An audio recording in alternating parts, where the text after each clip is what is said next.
April 2024ರ ಆರಂಭದಲ್ಲಿ ಕರ್ನಾಟಕ ರಾಜಕೀಯದಲ್ಲಿ ಬಿರುಗಾಳಿ ಎದ್ದಿದ್ದು, ಪ್ರಭಾವಿ ಸಂಸದರೊಬ್ಬರು ಗಂಭೀರ ಆರೋಪಗಳನ್ನು ಎದುರಿಸುತ್ತಿದ್ದಾರೆ. 2021 ಇದು ಮೌನವಾಗಿ ಪ್ರಾರಂಭವಾಯಿತು.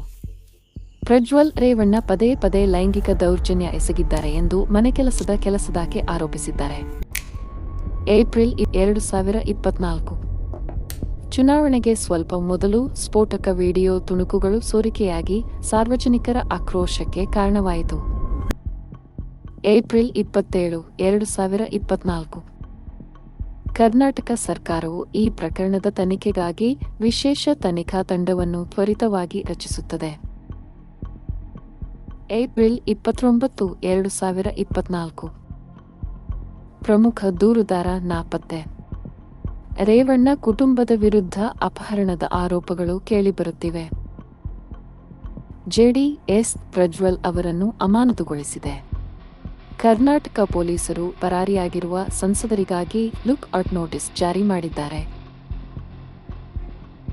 ಮೇ 31, 2024 ಪ್ರಜ್ವಲ್ ಜರ್ಮನಿಯಿಂದ ಹಿಂತಿರುಗಿದ್ದಾರೆ. ಬೆಂಗಳೂರು ವಿಮಾನ ನಿಲ್ದಾಣದಲ್ಲಿ ಎಸ್ಐಟಿ ಅವರನ್ನು ಬಂಧಿಸಿದೆ. ನವೆಂಬರ್ 2, 2024 ಡಿಎನ್ಎ ಪರೀಕ್ಷೆಗಳು ವಿಡಿಯೋಗಳಲ್ಲಿ ಅವನ ಗುರುತನ್ನು ದೃಢಪಡಿಸುತ್ತವೆ. ಪುರಾವೆಗಳು ಬಲಗೊಳ್ಳುತ್ತಿವೆ. ಆಗಸ್ಟ್ 2, 2025 ಪ್ರಜ್ವಲ್ ರೇವಣ್ಣಗೆ ಜೀವಾವಧಿ ಶಿಕ್ಷೆ ವಿಧಿಸಲಾಗಿದೆ. ನ್ಯಾಯ ಬಯಲಾಗಲು ಪ್ರಾರಂಭಿಸಿದೆ.